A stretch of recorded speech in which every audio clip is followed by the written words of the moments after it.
Kita ulang kembali sejumlah berita pilihan dari Bali.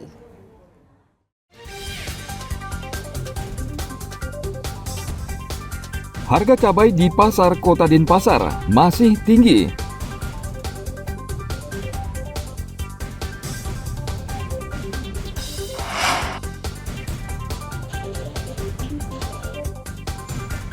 Pasca libur Natal dan Tahun Baru, PT ASDP Gilimanuk seberangkan 9.000 kendaraan ke Pulau Jawa.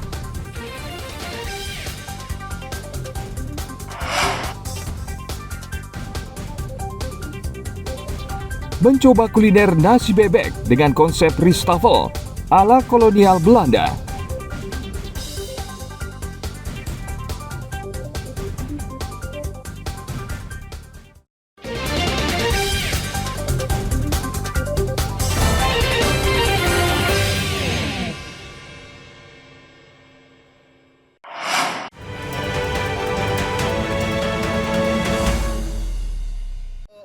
Itu galap ya.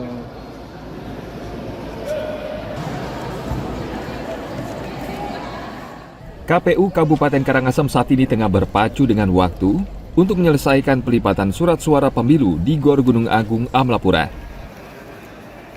Untuk pelipatan surat suara ini, KPU Karangasem mengerahkan sebanyak 198 orang buruh lipat yang sudah terbiasa melakukan sortir dan pelipatan surat suara.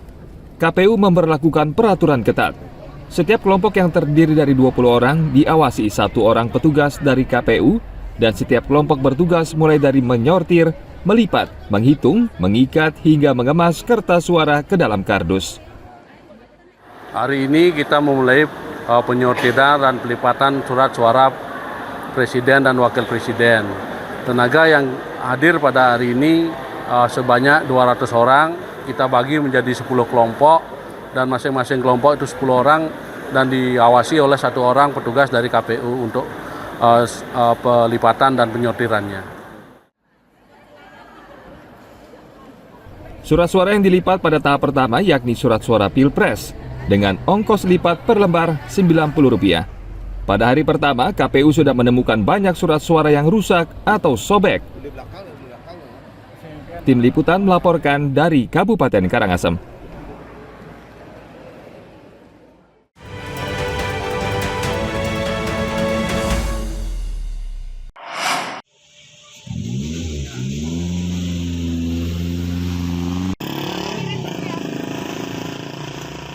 Kabupaten Bangli juga mendapat berkah wisatawan selama liburan Natal dan Tahun Baru 2023.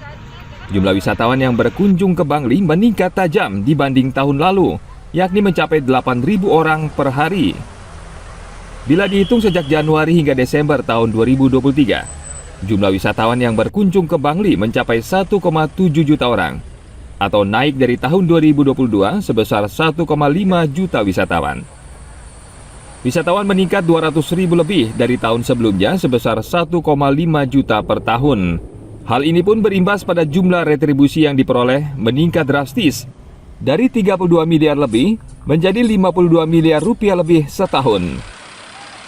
Kepala Dinas Pariwisata dan Kebudayaan Kabupaten Bangli, Iwayan Sugiarto mengatakan, kenaikan jumlah wisatawan ini tidak lepas dari perbaikan sarana dan prasarana penunjang pariwisata sehingga wisatawan lebih nyaman.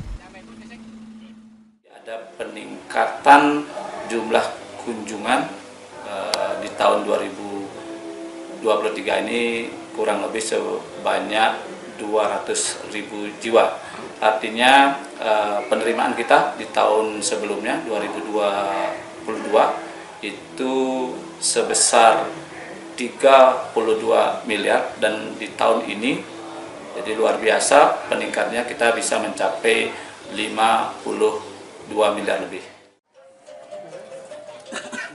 Kabupaten Bangli tetap akan terus melakukan perbaikan sarana penunjang pariwisata agar bisa menarik wisatawan lebih banyak lagi, sehingga bisa menaikkan PAD Bangli sehingga masyarakat lebih sejahtera.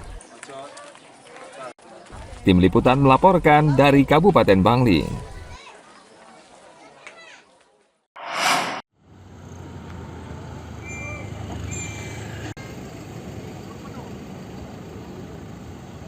Selama liburan Natal dan Tahun Baru, PT ASDP Pelabuhan Ketapang Gilimanuk bekerja keras melayani wisatawan yang berkunjung ke Pulau Bali dan sebaliknya.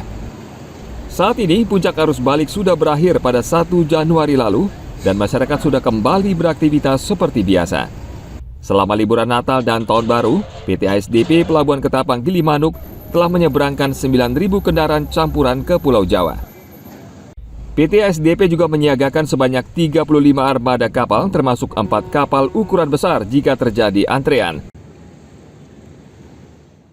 Dapat kami laporkan sampai dengan hari ini kendaraan yang menyeberang ke Ketapang dari Gilimanuk itu di hari pertama lebih dari 9.000 unit campuran dan saya pikir ini hari puncak arus balik dan kondisi sangat landai, kapal-kapal tetap operasi dengan baik, cuaca juga baik, artinya kita sudah melewati masa-masa puncaknya dan kami berharap sore, siang sampai dengan sore hari ini kendaraan tetap landai dan harapan kami semua berjalan dengan baik.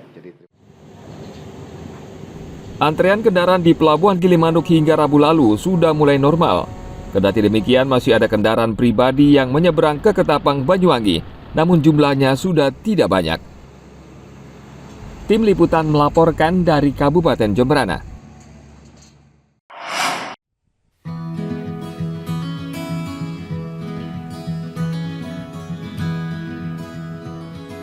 Konsep penyajian makanan dengan gaya rijsttafel ala Belanda di era kolonial memang bisa menggugah selera makan.